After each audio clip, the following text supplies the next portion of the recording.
Hello guys and welcome back again sa ating channel. For today's video, tuturuan ko kayo or bibigyan ko ng idea kung paano tayo makakapag-cash out dito sa ating Rome Golden Age guys. Kung sakali makapag-farm na kayo ng crystal. Okay? So unahin na natin agad is yung pag-mint natin, no? Halimbawa nakapag-mint kayo ng token crystal guys. Siyempre, mapupunta yan agad-agad dito sa Phoenix Dex, sa crystal.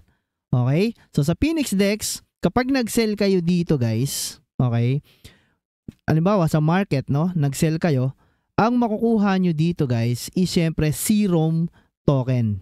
Okay? Kahit sa market, kahit sa limit, is Serum token ang makukuha nyo dyan. Hindi Wimix agad guys. Hindi katulad to dati. So once na magkaroon kayo ng Serum is mapupunta kayo syempre dito sa wallet nyo. So magkakaroon kayo ng Serum token dito sa wallet guys. Okay? So ayan, isog natin konti. So magkakaroon kayo ng Serum token sa swap. Ayan. So kunyari meron na kayong Serum token dyan. Siyempre may papapalit nyo lang yan sa USDC. So walang ibang pwedeng swapan yan kundi USDC. Okay? So doon pa lang is meron na kayong gas fee na gagamitin guys. Okay? So Serum to USDC. So once na meron na kayong USDC guys, so pwede nyo yung i-transfer dito sa wemax.fi, no? So nandiyan na yung link dyan sa ating description down below guys. So halimbawa itong play na to is USDC. So for example lang to guys, no? So ganun din naman mangyayari dyan. So transfer and then punta kayo dito sa Wemax, okay? And then connect nyo yung MetaMask wallet nyo guys. Ayan, so pag kinonect nyo yung MetaMask wallet nyo dyan, and then punta kayo sa may MetaMask wallet nyo ulit. Okay, and then i-copy nyo yung address. Ayan, and then balik kayo dito sa Wimix Play nyo and then yun yung ipipaste nyo dito guys, no? So para mapunta yung USDC dito sa ating MetaMask. Okay? So once na yung USDC natin is nasa MetaMask na, pwede na tayong pumunta sa swap.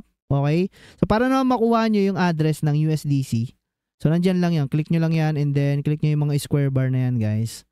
Okay? And then dito sa token address, import tokens nyo lang. Ayan, paste nyo dyan. Ayan na yung USDC guys. Ayan, so token symbol. Kung sakali lang malito kahit di nyo makita yung token nyo, kung dumating na ba. Okay?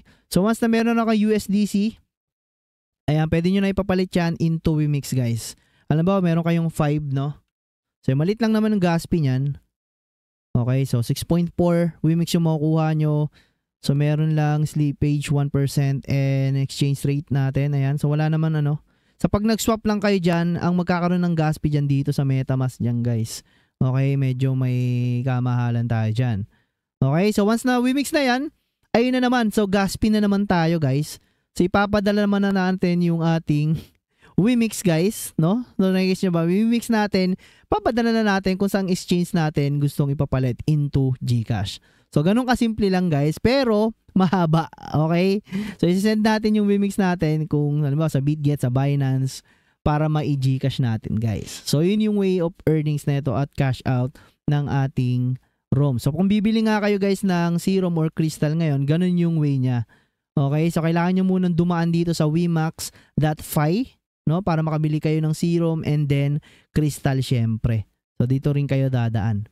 Kaya medyo mahirap yung mahirap para sa mga whales, no, na bumili ng crystal ngayon, guys. Okay? So may mataas na chance na tumaas talaga yung price ng ating crystal and then serum. Dahil nga, no, isa pa na 25k na CP ang kailangan para makapag-mint ka dito sa ating Golden Age Rome. Okay? So yun lang guys, I hope nabigyan ko kayo ng idea kung paano makapag-cash out dito sa ating Rome Golden Age guys. Okay? So again, maraming salamat. Peace out.